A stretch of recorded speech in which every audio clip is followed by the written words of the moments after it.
that's nice. Welcome. Welcome to Let's Talk Too, you guys.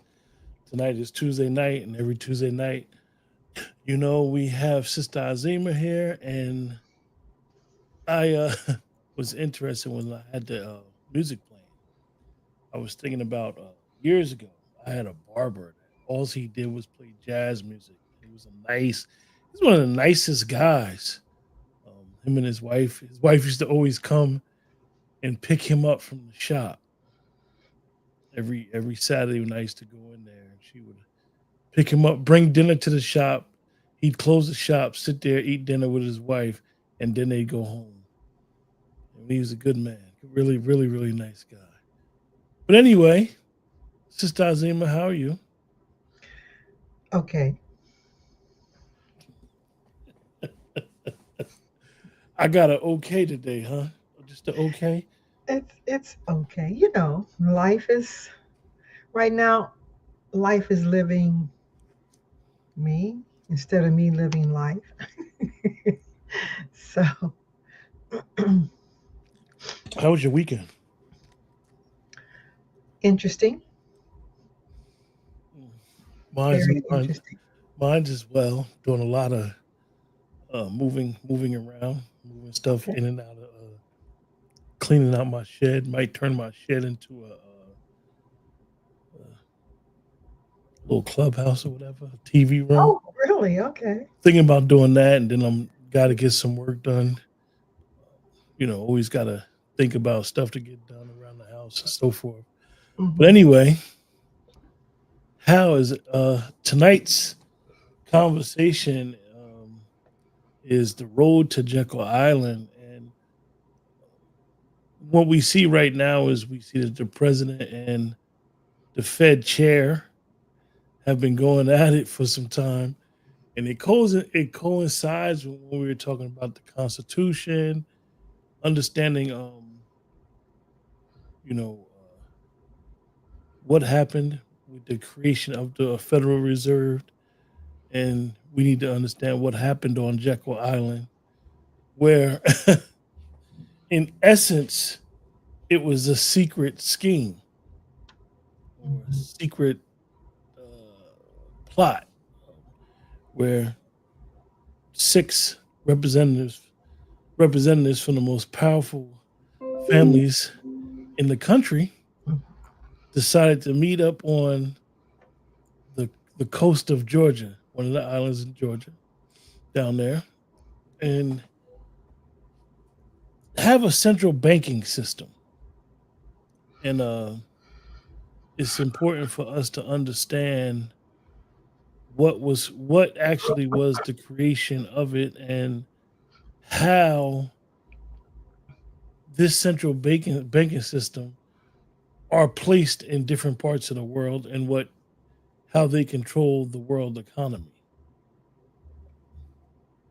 So I know I had asked you. I said, "Where we gonna start?" And you was like, "Well, we'll just start." I'll go by just saying that the some of the key players there was Senator Nelson Aldrich. He was a Republican senator and chair of the National Monetary Commission, connected to the Rockefeller family through marriage. A. Piat Andrew, Assistant Secretary of the Treasury. Frank A. Vanderlet, President of the National City Bank of New York, linked to the Rockefeller interest. Henry P. Davis, Senior Partner at J.P. Morgan and Co., and Charles D. Norton, President of the First National Bank of New York, connected to the Morgan interest. Benjamin Strong, Senator Nelson, excuse me, excuse me, yes, and Benjamin Strong as well.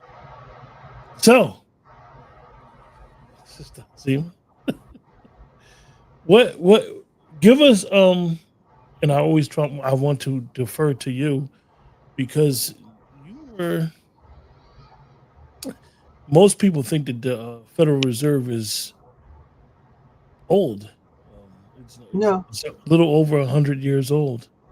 Yeah. Give us, and this was during the Depression Hmm. when it was formed. Hmm. Give us your thoughts Well, and let's start with this. Jekyll Island wasn't called Jekyll Island. It had been known. If you don't know what a barrier island or barrier reefs, it's where when the storms of the seas and the oceans come in, there's a barricade so it doesn't just roll right in and eliminate maybe the swamplands or highland areas or where people were living. So Jekyll Island was called Jewel, Guale. And it was named that because there lived 35,000, um, it was a nation of 35,000 indigenous people that lived there. And they had lived there for 3,500 years. They were only removed from that island beginning in the 1700s with the advent of Dutch sailors and then Spanish sailors and then you know how they come and visit and then disease and famine and so they basically came in waves and they ended up destroying the people. So the time we got to 17 by the time we got to the 16th century and the advent of the latest people, the French explorers, most of the Jewel people were displaced, killed off, or they died from disease. So then it was just vacant. So what happens next?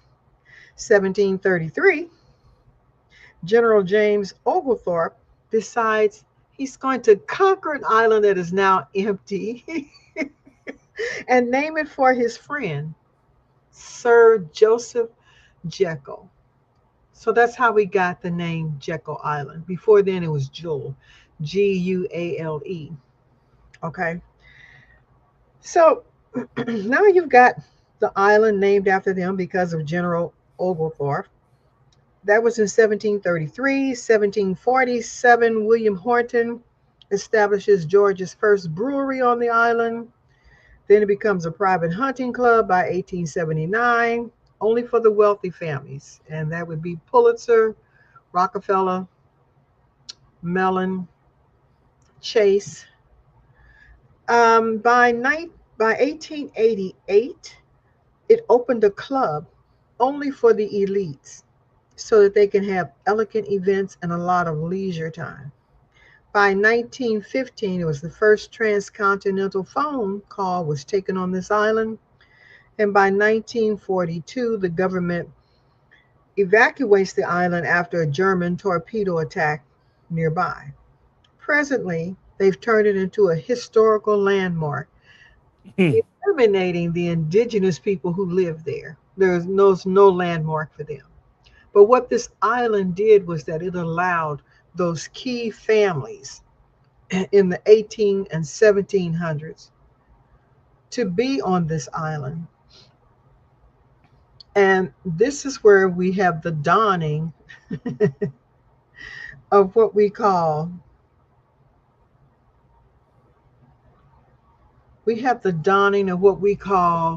the Federal Reserve Bank. So we'll tell you exactly who the families were.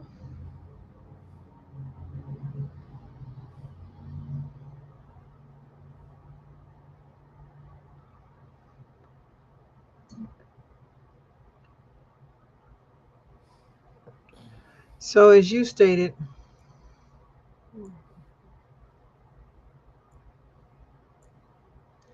so we had the Tumika people and the Gull people living there. Then we have Major William Horton, the Debunge family.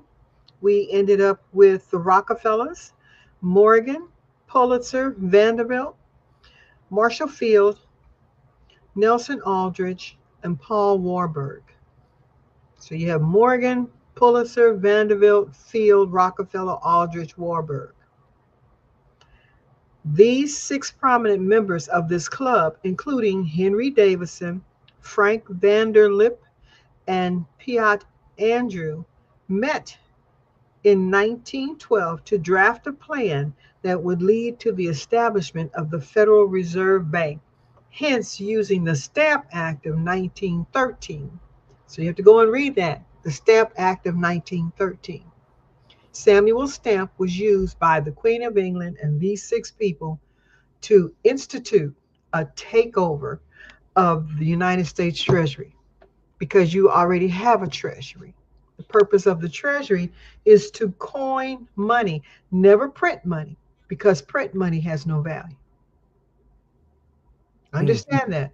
When you print paper, it's only as good as when you print it at that time. It has no sustainable value.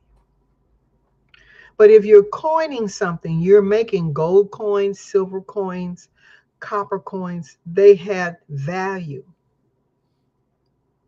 All the coins made now are called zigguts or blanks. They're basically made from a mixture of tin and zinc. Mhm. Okay, so a quarter isn't worth a quarter unless it's from 1965 or 1975. Anytime before 1992, you may have some silver in those coins. And that would include your dimes, your nickels, and your quarters. And as you know, Trump has decided we'll be making no more pennies because it costs 5 cents to make a penny because it's not made from copper anymore. So, what was the whole purpose of creating the Federal Reserve Bank? Remember, I told you the word federal comes from the word feudal, and feudal means queen or kingship. Was because these people felt that they should be loyal to the Queen of England, not the Queen of France or the Queen of Spain, but the Queen of England. That's interesting, Keith. He said on Jekyll Island, where my family lives, they release breed mosquitoes, breed to run the native blacks off the island. Wow. Well, those wouldn't be breed mosquitoes. Those are what we call biting and stinging mosquitoes. They carry malaria.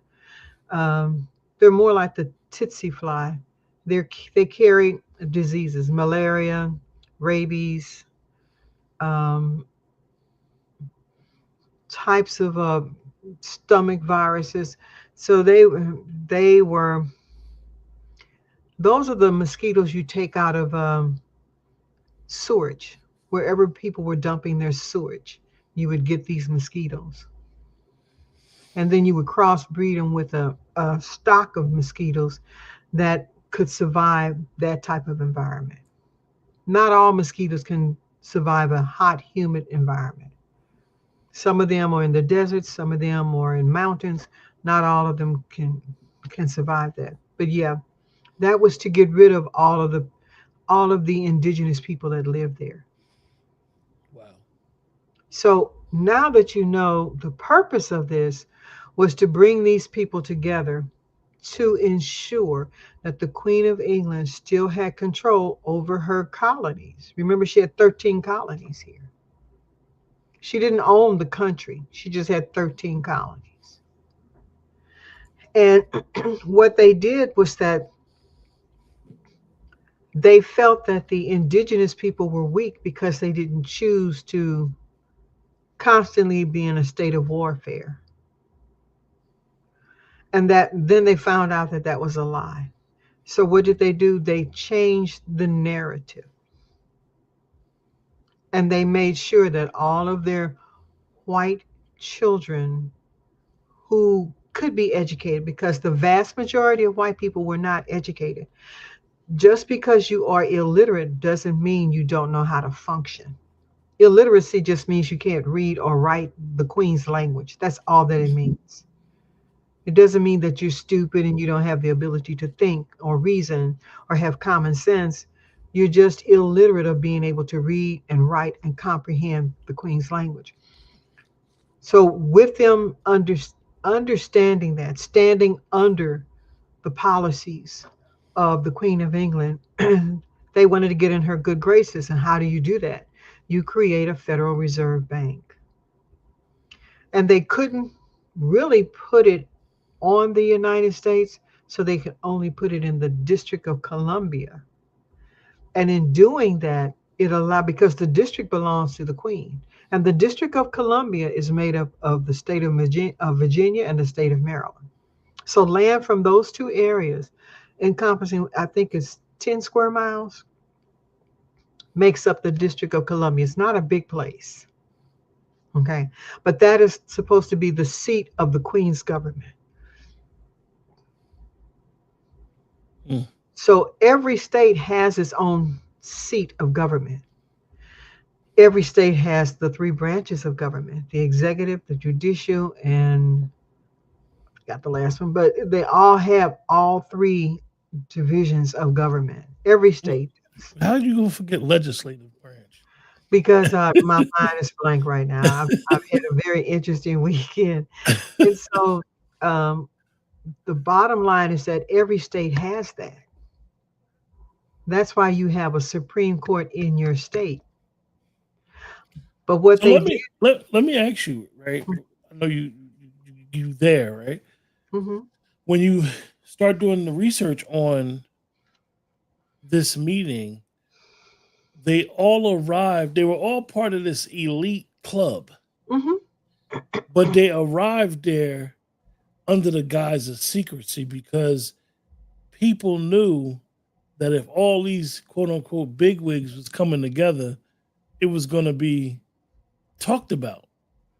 mhm, That other members of the club would know, mhm, people in the town would know. mhm, Um, so they basically all travel from different parts of the country under like literally disguises. mhm, Um, mhm. Yeah, but very much. according to some of the historical facts, that it wasn't illegal for them to do this. It's not illegal now for you to do it. Come on now. They still do it in California. What is the name of that place in California? Um, that Alex Jones got in trouble for. Oh, I can't think of the He name got of in it. trouble for Sandy Hook, right? No, not Sandy Hook. There's a place in California where they have the Big Owl called Oh, oh, the Owl of Modoc. the Grove. Yes. And so they go there. No president gets to be president until he goes to California and meets with the people at the Grove, the Bohemian Grove. If Yeah. he doesn't get there, he's not going to be president. That's why we'll never have a female, because the Bohemian Grove is a good old boy system, Mm. and they So can they promise you the world, but you're not going to have it. so these gentlemen Hmm. decided to come there and with basically the interest of the queen, Hmm. decided to come there and devise a plan Hmm. to set up a central banking system, Yes. namely the Federal Reserve. They, because of the politicians like Ulrich was there, Hmm. they knew how to get what later became the Federal Reserve Act, and which was in put in place, and then the Federal Reserve was actually created. Yeah, but it was never ratified by all of the states. Understand that. It was never ratified. It was what they call a lame duck session. And a lame duck session is where you only have, I think it's like 20 representatives. I don't know the number, how it's broken down between House, you know, congressional representatives and senators, but you only have those 20. And that's in case we come under some type of military strife, they can declare war. Mhm. Congress is the one that declares war. So if you have a lame duck Congress, they're there just in case we have to go to war, and they can declare war. Okay. And Stamp knew it, Aldrich knew it. And so what they did was that they planned this meeting, and they decided they would present this to the congressmen and the senators who would be there as part of the lame duck congressional seat. Some of them they bribed, others they threatened, but in the end, they were trying to get a simple majority vote to bring it in as a law. It was not, because the legislative and executive branch said, that has to go before the full Congress.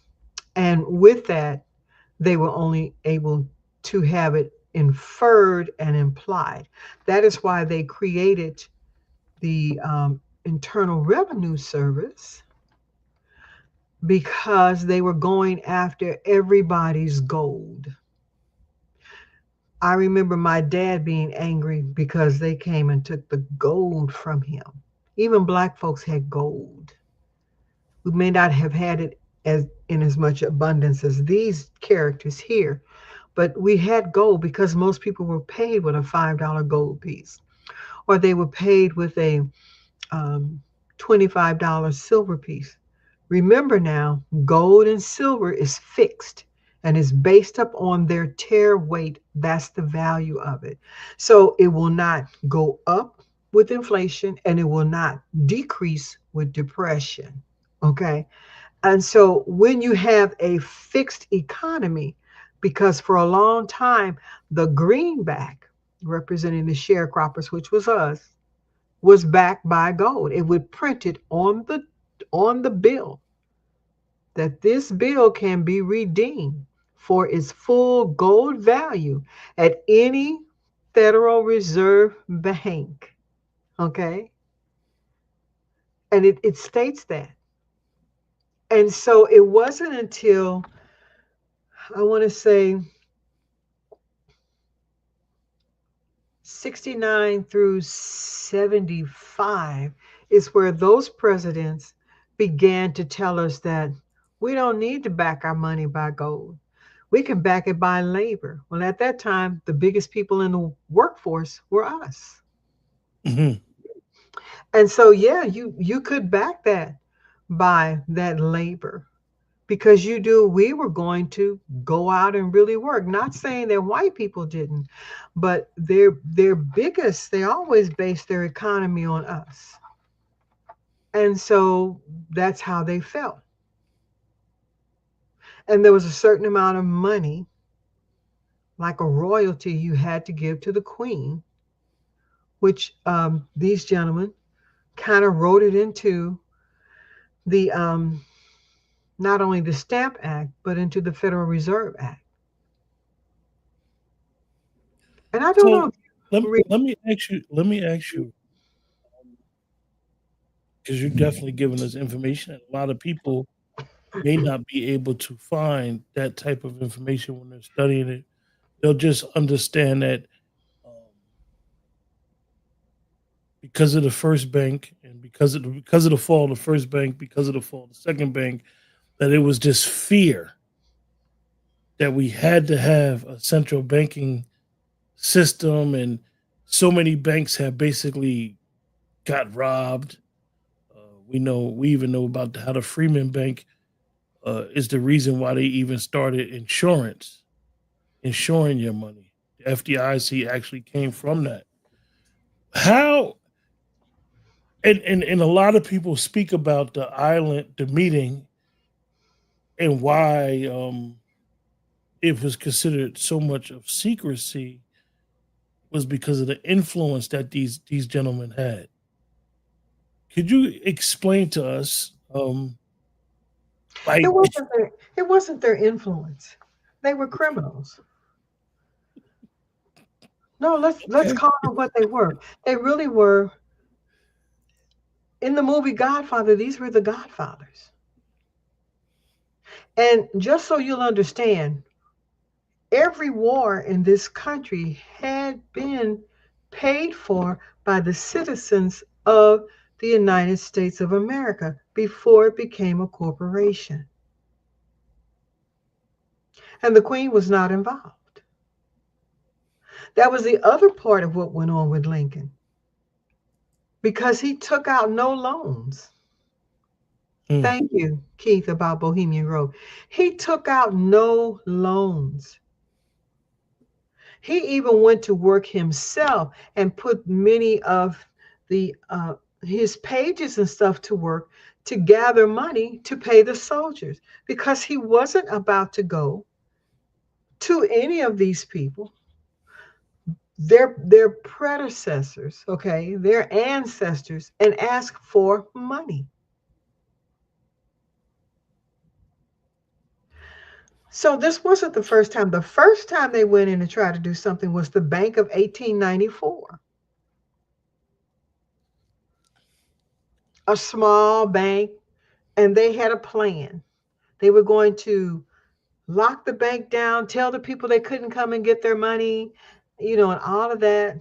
And the soldiers went and broke the doors down. Bing, people got their money. Okay. This is not just the fall of the first bank and the second bank. No. By that time they had um, perfected their system on how you can create a panic. And the first people you're going to create a panic with will be white people because they were the first people you went in with military police and took what little bit of gold they had at gunpoint from them. And that scared them because most people literally put their money in a mattress and slept on their money because their money was real gold and silver and copper. Paper money had no value to anybody. And besides, it wasn't paper money, it was bills of lading. And then it later became certificates of deposit, which later became dollars. But they were first bills of lading. And so when you went to the general store and you may not have enough gold or silver to get all the things you want, you would take out a bill of lading. And it would say, I so promissory note, I so and so promised to da da da in a reasonable amount of time. We now call that a loan. But it was called a bill of lading. And then it became certificates of deposit because the merchants could take this to their bank and put it into their bank and say, so and so is going to pay me. He has a history of paying me off, but I don't have enough cash flow to do X, Y, and Z. And so they would front him paper money, new crisp bills, so that people can be like, wow, look at that. That is so. And the first dollar bills were not green, everybody. They were black and white. And they had black people on there. And the bigger the black man, the higher the domination. The more pregnant the black woman, the greater the denomination. Those were your first bills. It only became green to represent sharecroppers. And who were the sharecroppers at the end of the Civil War? Us. Mm. Okay. And it is not made of paper, it is made of cotton, linen, two other types of woven fabric, and then it's interwoven with paper, but not paper from a tree, more like papyrus type of paper. And so it allowed you to print without the ink bleeding through to the back. Because paper, that type of ink, it would bleed through the back. The paper wouldn't last. The minute it got wet, it would be invaluable. So they had to use fibers, fabrics in order to make this. But they were certificates of deposits. And then later they became, the bills of lading, certificates of deposit, and then they became dollars. Okay. Or Federal Reserve notes. That's what they were really called. Federal Reserve notes. And the caveat stated this note face value is redeemable for the full amount in gold or silver to the bearer of this note, to be redeemable immediately at any Federal Reserve bank. Not all banks carried bill of lading. Not all of them had dollars. You could still transact business with gold and silver. But if you want to be wealthy and be in control, you have to have paper. So you can print a lot of it. And everybody used to call it monopoly paper because it changed colors. My grandfather, I don't have it anymore. Um, the money started out white with black slaves on it. Then it went to pink and fuchsia, and then green, and then blue. But that green was kind of like um, a very, very pale light green. And then it went to the green that we know now. And then it went, they improved the fibers that they were making because it was made with hemp at one time and a whole bunch of things. And then later on, the combination that they have now, which I don't know the combination of because they change it every 20 years. But we do know that it's fibers, it's cloth, it is not paper. Now, why would they want that? It's because they could be in good standing with the queen. And the queen still wanted to have control of what went on here. Why? Because she knocked the queen of France out and the queen of Spain out of America. And she wanted to turn it into a corporation.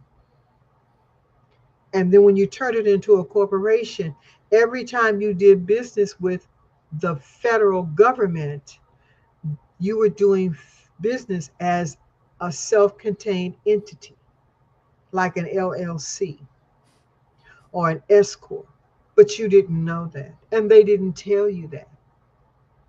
And then so they started printing the laws dealing with the Federal Reserve Bank. And the books were voluminous. Okay. One book may have 1,000 pages in that 8-point type. And you know you can't read that. You need a magnifying glass. And And that's it's on not, and it's purpose. nothing federal about it, right? No, no, nothing. But like Trump says, if you learn the game, you could win. And that's why you have this division within the government even today, because most people back then were still transacting business with gold, silver, and copper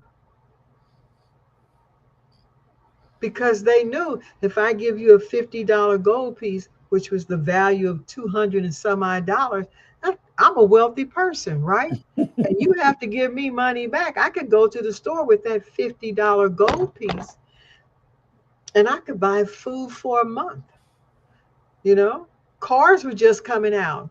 Cars were $1,500 a brand new car. When they jumped to $10,000, my mind went, what? What? What? Because a brand new car, a brand new, my cousin, he was old enough to be my uncle, so we called him uncle, worked for Chevy in St. Louis, one of the biggest manufacturing companies in the city proper. And every 2 years, he'd have a pink Cadillac. Pink, baby. Mm. It was beautiful. A leather drop down, because it was convertible, leather drop down, you know, roof, all leather interior. Okay. The big white rims on the side because tires had the white wall. That's how you could Okay. tell when you Talk were parking against anything. talk Because if talk they that got talk, Sister Nazima. what? The white walls used to stay white.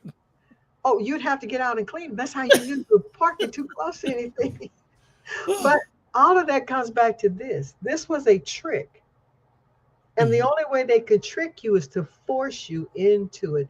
And then because they do not have legal power to force you, they use all the other departments because they were just as corrupt. The Department of, well, they're not Homeland, but DEA, the drug enforcement people, they used alcohol, tobacco, and firearms. Oh my God, because they were always down in the boonies where the moonshine was because those people were paid with gold and silver. And nowadays, the ATF, Hmm. um, for a lot of people that don't know, the ATF is not like common as it was. The ATF was popular during Prohibition. it was the Laws of the bigwigs. land. Yeah, it Yeah, was your FBI, CIA, yeah, NSA, CSA. It was them. And yeah. you knew. And they knew those backwoods because that's who they hired. Most of them that got a job with the alcohol, tobacco, firearm, ATF, came out of the Appalachian Mountains, came out of the Rocky Mountains, came out of the swamps of Florida because they knew the terrain. And we're going to stop you because you're not paying taxes. This goes all the way back to the Boston Tea Party. And this is by design. These people here and their descendants always create inflation when it benefits them, Mm. always causes a problem to benefit them because they play both sides of the fence. They're criminals. And that has always been the issue on goods services. If they can't tax you, it's quote unquote illegal. Correct. As long as they can tax you, it's legal. And it's amazing when you look at I'll Because they just don't make their money any other way. They don't make their money any other way. So when think about it now, this is as far as white people are concerned, this was the Wild West, America. Okay. When Canada came, because Canada still belongs to the Queen. So when the Canadian people decided that they were going to be considering themselves Canada, and they're still in North America. North America has Canada and the United States of America. Central America has Mexico, Nicaragua, Venezuela. They have all of those. And then you have South America. You get down there, Argentina, Brazil. That's different. The Queen doesn't even get down into that area. Most of that area is controlled by other parts of Europe, like Germany, Portugal, Spain, that kind of thing. But she wanted all of this northern territory because it would be a gentleman's agreement with her. And if you go back and read all of their history and go find out everything you need to know about Gregory Hallard, um, he is the direct descendant of Queen Charlotte, who was a black woman, and he was the one who was supposed to take the seat that Queen Elizabeth got, and she wasn't supposed to have it. But this deals with always trying to be in control. Do you think that woman, do you think England would send people from their 13 colonies to the United States without them having some control, even though the vast majority of them or a large portion of them were criminals, some type of criminal element? She is going to have some type of control. So if you're going to send your criminals here, you got to send somebody to control them. And so that allowed you to build a police force, the policy enforcers. And she set up the policies, and they had to live by those policies.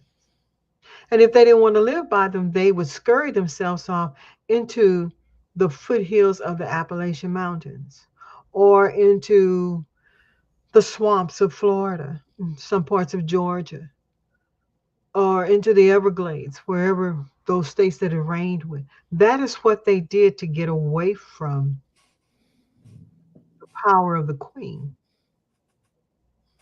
So these people said, well, if that's what you want, we will hire folks. That's where you got the patronage jobs. They would hire people over a period of time, vet them out. If it turned out great, you got great rewards, accolades, whatever. We would continue to pay you in gold and silver while you force everybody else to do paper money. And that's what happened. Because my grandfather talked about the fact that they came and collected money in 1913. they explain that because you see they literally they literally not rounded everybody up, but basically told everybody turn your money in. No, they went door to door. Wow. with the ATF people, even in the city. And remember, there were slums in the cities. Most of your cities were slums. They were built like German cities. You had stoops, you had rats, you had all kinds of um, pests and intrusions. People were still throwing their excrement out of the windows off of the second floor. That is why you wore a stovepipe pipe hat even back then, even in the 1930s and 40s.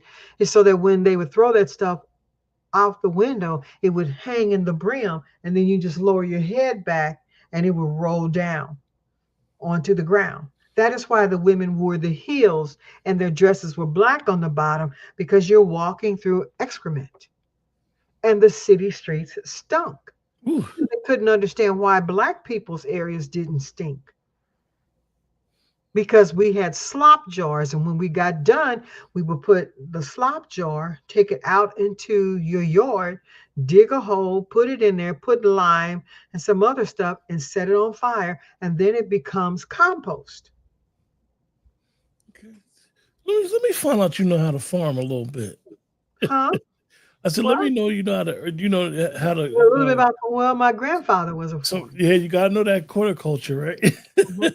Because that's how we ate. We had a Yeah. victory garden. We didn't go to the grocery store. The My father's brother was a milkman, and milk came in glass jars. Mm, And my mother would only get like 3 or 4 of them from him. And once a week, he would bring fresh milk. We didn't have a refrigerator, we had an ice box. Food stayed wonderful. And we had a cellar. Everything else went in the cellar. And it didn't spoil, it didn't rot.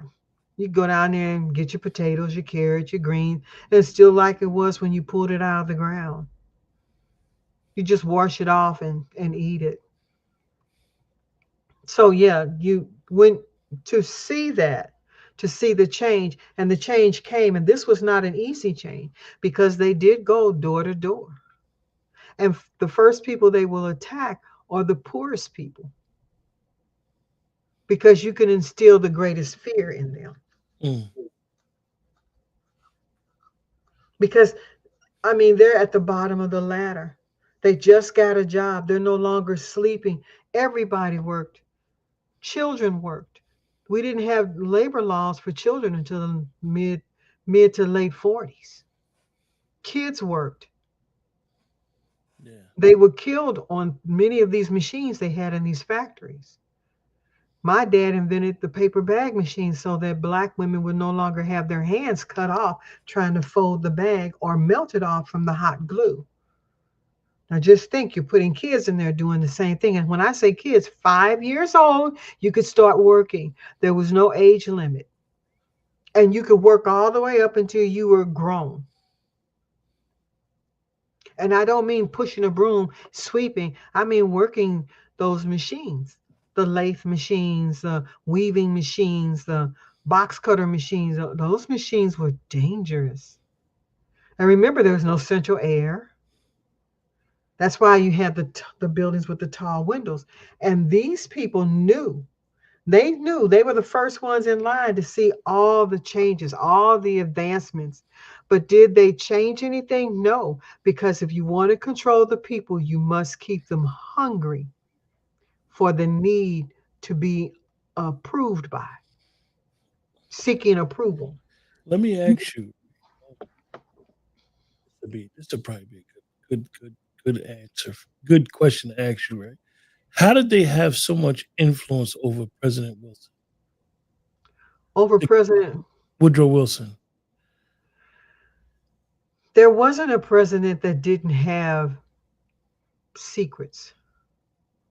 And if everybody thinks it's just having a relationship with another woman, no.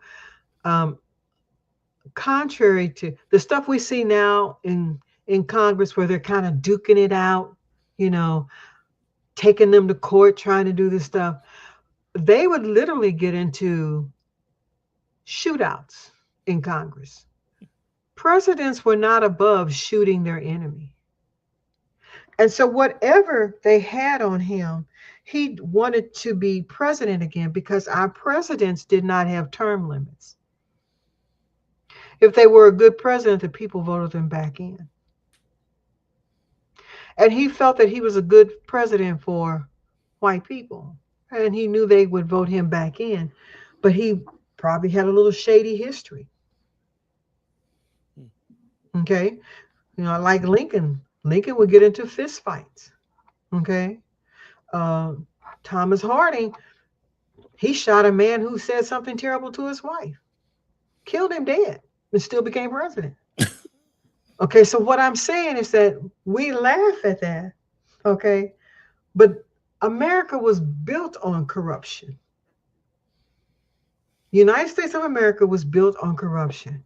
And if you think it wasn't that, try again. These people came here when you consider the land raw. I mean raw. Yeah, and that's one of the things, and it goes back to our Constitution conversation. I think that a lot of they teach us in schools that these people were happened to come over to what they call the New England, and no, they were sent here because they were criminals. But not only that, the New England was a mirror image of England. You had Yeah. Jack the Ripper there. Okay. I'm laughing, but it's the truth. It was You the had mirror image. uh-huh. You had what was her name? Mary McGee. She loved to kill men. You had that type of situation, not just in England, but you had it in Germany. You had it in France. You had it in Spain. You had it in Italy. You had it in Rome. You had it in what we consider Kosovo, but Czechoslovakia. The people were dirt poor. They didn't really work together in the collective. Where with us, even though we were growing up, I bet you didn't know till after you got older you were poor because you never felt it. Because your parents made sure there was food on the table and they taught you how to grow your food and they gave you practical things. This is how you wash your clothes. This is how you tend to your hygiene. When you're learning those things in life, you don't see the poverty. Yeah. Okay. Everyone around the world was poor except for the elite. And then the elite would be your royals. Okay. Beneath the royals were your land barons, and these are your people. But your land barons were criminals because they only got the land through taking it from the people who um, were the agriculturalists of the land, and then told them you owe me money for farming your land. I'm like, how is that? But that is how they worked it. And because they enjoyed the fact that the majority of their people were illiterate, they liked their illiteracy, which also caused them to lacking common sense. Hmm. The only people in Europe who could go to school were white men who came from land barons, robber barons, that's what they called them. That's why you had Robin Hood, Robin barons. And their sons could go and be educated. Their daughters went to learn etiquette, how to host, how to be a good wife, how to have children, the things that were necessary to keep the foundation of the aristocratic society where it needs to be. They didn't believe in a plutocracy where you have everybody in the community benefits. For them, it was just those at the top. And that's how these men were able to do what they did. And it wasn't in secret, it was only in secret to keep other wealthy people from realizing what they were doing. because not all wealthy people who made it were beholden to the Queen of England. Mm. Understand that. Not all of them. The Kennedys weren't. Eisenhower wasn't. So there were a lot of them. Kellogg wasn't, although that's a story all unto itself. And when you read about them, like the Hershey people, you'll be like, "Ooh, geez, okay." The Bush family wasn't. So there were a lot of people who came to America from other countries besides England. Would you say, Sister Azim, for someone who's just starting out and really trying to understand the structure of this country and understand how the elite, the major players in who's who's the hidden hand controlling even the politicians, would you say that they should familiarize themselves with these names? Very much so. And walk backwards,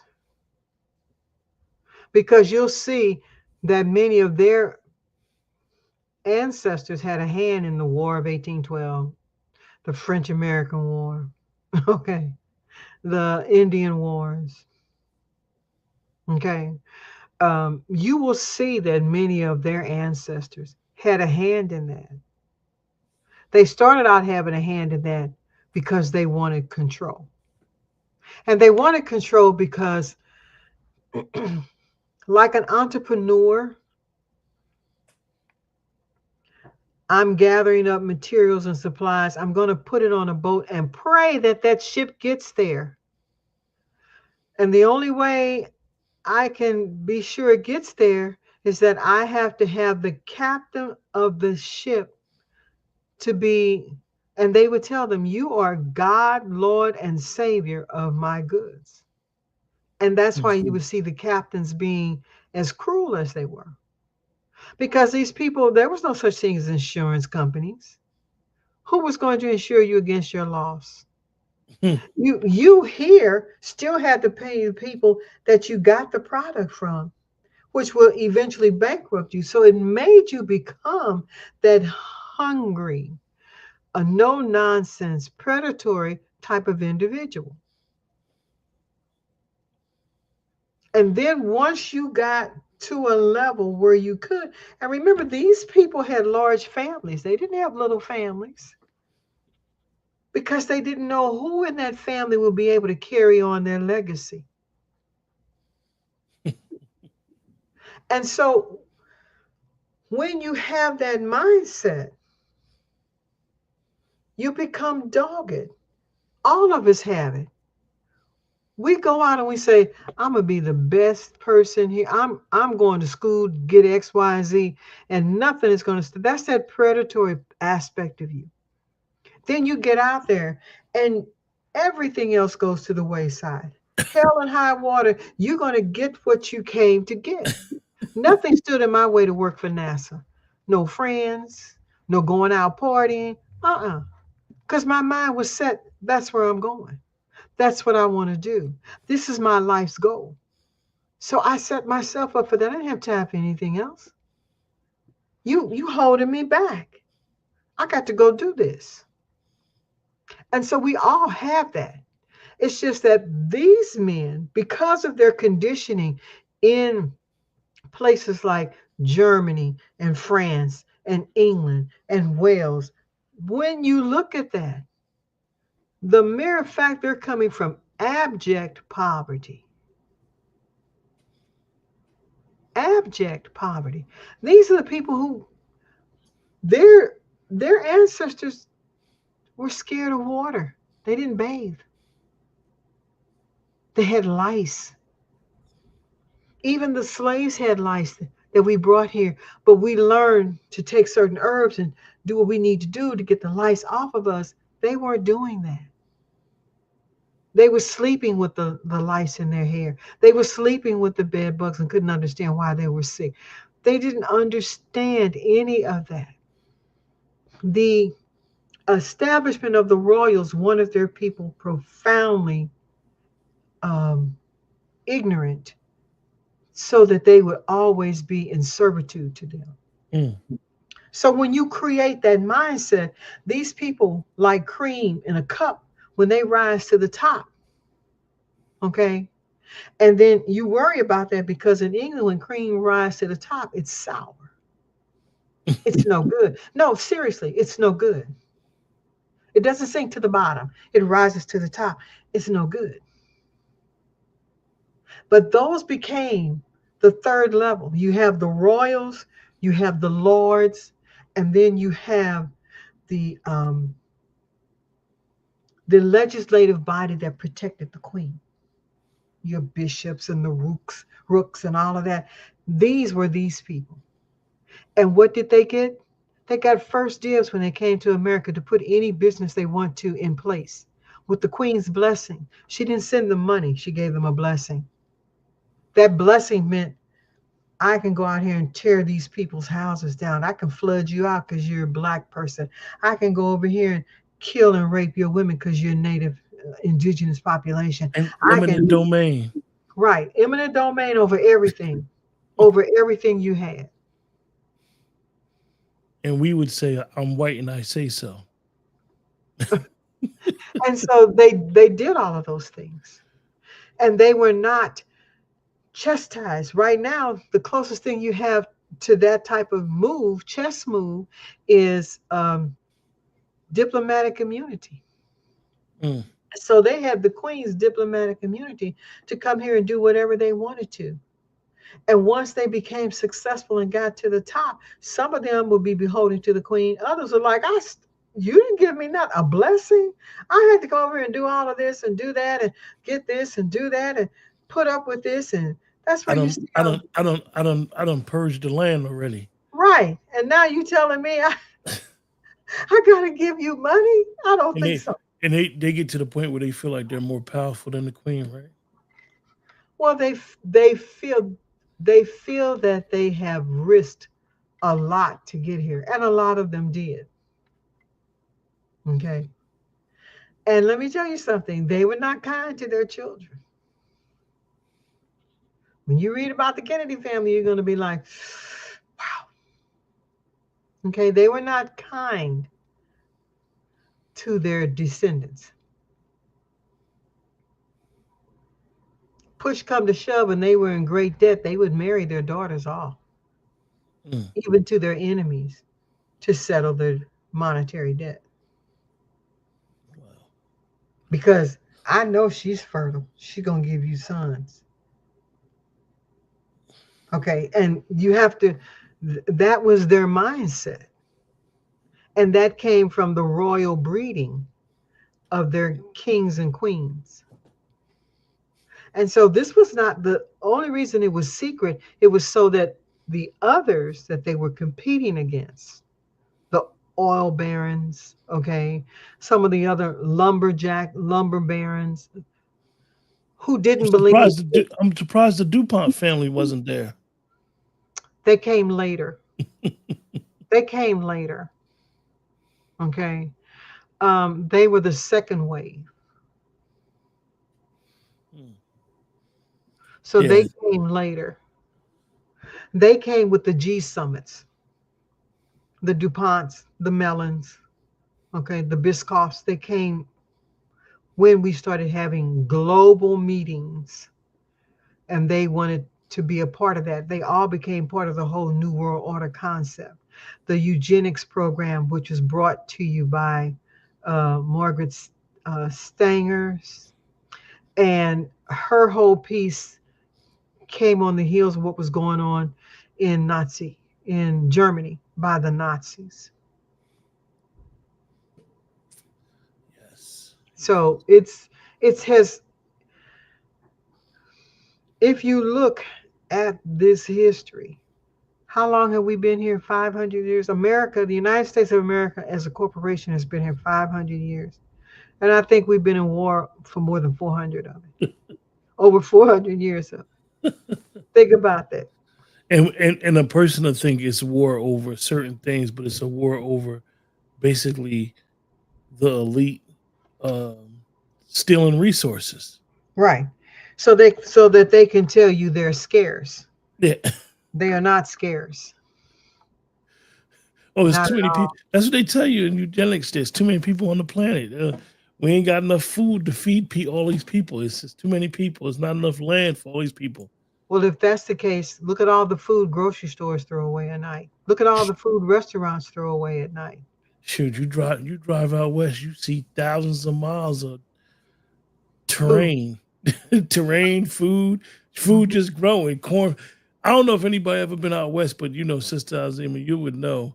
Hmm. You go through Iowa, you see acres and acres of nothing but corn and potatoes, and you don't see no people. It's just one road. It's just one road. And they tell you next stop 100 miles. And all you see is cornfields. Yeah, you see corn, you see, like you say, potatoes, carrots, onions, cranberries. Oh my God, the cranberries, oranges, all types of citrus fruits. And you're just like, really? I did some work before for this lady, and we had a very, very good conversation. And she knew her family's history, and Hmm. she was basically telling me that her family had got the land that she lived on. Hmm. It was her and her brother. She had two brothers, her and her two brothers, their family, her family. And basically, she said she had got that land passed down to her from three generations from the Homestead Act. Hmm. And she knew the history. She was like, yeah, we basically got 500 acres between me and my two brothers. And they was running farms, had cattle. They had a farm. They had everything on that farm. Hmm. Pigs, cows, whatever you name it. So much corn just didn't make no sense. And they were one of the biggest farms. They were one of the biggest farms in the particular area that I was in at that I time. don't think people realize that a lot of black farmers feed a lot of people around the world. American farmers feed the world, and I haven't figured that part out yet. Not that other countries don't have farm, but we feed the world. Interesting. Yeah, it is very interesting. Well, Sister Azim, I know it's been a very hectic weekend, and then unfortunately the week started out the way it did for both of us. I didn't get a chance to tell you I had some visitors this weekend. It was really, really, really nice. Well, I'm glad. Yeah, the grandkids were here, and I So and I everybody just learn about these people. And I don't say that they're criminals lightly. I'm saying that how we say, well, Miss So and so's son, he was brought up in the neighborhood with the gangs. These guys grew up under that. The Irish gangs, they grew up yeah, fighting, scrapping for every morsel of food that they had.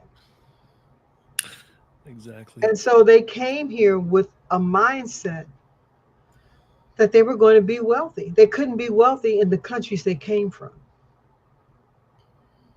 So when they got here with these 13 colonies and began to do what they needed to do, they had perfected the art of being able to smooth talk their way into anything, and then made sure they carried a big gun and a heavy stick to get what they wanted. And that's what they did. And when they found out your secrets, they were willing to expose them, especially since a lot of the men back in that time were homosexuals. And they didn't. That's the Catholic Church would eat you alive even if you weren't Catholic. So you didn't want that because it would prevent you from being able to move up the ranks in government. Hmm. Presidency was still new in this country. You remember the first president was black. And so Then they tell you 8 presidents later, George Washington was the first president, but that's not true. So my bottom line is that remember now, the civilization that you see now, it's new. It started in the 1800s. We're only in the 2000s, so you might give it 200 years. It's still new. But what Trump has done is that he said, well, I'm tired of the bed bugs. I'm tired of the lice. I'm going to shake it out. And you're going to get a chance to see what's really happening. And it gives you an opportunity to clean up everything. Mm. It kind And of gives, how it's kind of interesting that a lot of we become so accustomed to the structure that when you see somebody that challenges an institution or institutions, um, we've gotten so dependent on these institutions that was like, oh, I wouldn't know what to do without that. Or well, I you wouldn't didn't know what have to do it. without this. When you didn't have it at one time. You didn't have it. Missouri printed its own coins. Every state has the right to print its own coins. And then we had a national treasury. Mm. Everybody had coins. That's why you had them denim blue jeans with them rivets, because you were putting your gold coins in there. Okay, that's why women had the triple cloth handbag, because you were putting your coins in there. They didn't reach in there and pull out $100 bill. That what was that? That was paper. Paper had no value. So this is new. When I say new in the last 200 years, this is fairly new. I'll give it 250 years. This is new. Mm. But when do you want to control something? Right when the baby is born. And so they thought it was their place to get here and start controlling right when the baby was born. And so you create that baby. You create a Federal Reserve Bank known as the Bank of Delaware. And it is not located in Washington, D.C. at all. And it is not federal. It's a privately held bank known as the Bank of Delaware that everybody calls the Federal Reserve Bank. They have their own bank president. But somehow we have confused that to think they're the ones that are running. Trump already has a man that's running everything Mm. over the Wow. Treasury Department. But these men here, they were meeting because they didn't want other wealthy men to come in and stop them. Read all about the Titanic, the switcheroo that they did there. How these guys had people get on the Titanic that were more wealthy than them so that they could die and they could come in and really solidify the Federal Reserve Bank. And yes, they went door to door and they collected your gold. And they were not above beating up your women, raping your daughters to get the gold. They'd break fingers. They they were a mess. And once they got your gold, which became their gold, they never put it in Fort Knox. They put it in their bank vaults and what they needed to send to the Queen. So, yes, we have to have part 2 and 3 on this because there's a lot to talk about with them. So, Sister Azima, Yes. I appreciate you. And yeah, we're and I notice it can appear for the most person why are they talking about this? But this is very, very important as we continue our talk about the Constitution, understanding this and what it created. Hmm. Some people say it created a monster, which is the Federal Reserve, and how the Federal Reserve Act, how these individuals control our politicians up until today. Hmm. Um, and it's important for us to really get a grasp of what's going on and who controls what, and not just only here, but how they're placed all over the world. And I'm quite sure most people knew that Libya was one of the only places that did not have a central bank. And some say that that was the reason why they went in there and took out Gaddafi and destabilized the country. Yeah, that was part of it. That was part of Yeah. it. But also Um, understand this, that that whole thing, central bank and everything that you're talking about. In the Constitution clearly states there will be no paper money because we cannot regulate the value thereof. mm, All means of financial tools will be gold, silver, palladium, you know, tangible assets, not intangibles. Paper is an intangible. It serves no purpose. It can only be backed by your labor. And when your labor force falls into two categories, senior citizens who are on their way out, and many of the people who have children that are emotionally, physically, or mentally handicapped, what do you have left? You're trying to create a dystopic society, but it is against the Constitution to print any bills of lading, any paper money. It is in constitutional violation. That's why you have a treasury. We can only coin money. You cannot print money. with that, we're gonna close out. We hope that everybody enjoyed the show. Remember, the best way to support the channel is to like, share, subscribe, and really, you guys in the chat. I know Keith is the only person that says something, but if you have something that you think is worth, enjoy the conversation, because remember, we're talking with you guys. We're not talking at you guys, and this is something that we all need to share the information, because a lot of this information is not in print. It's a lot of it is passed down from generation to generation. I mean, Keith, you got family that's there, so your experience and what you know passed down from oral tradition from your family, that's history. Hmm. um, and Please share. you need to share that as much as possible about your family's experience being native to Jekyll Island. With that, everybody have a great week. Until next time, take care.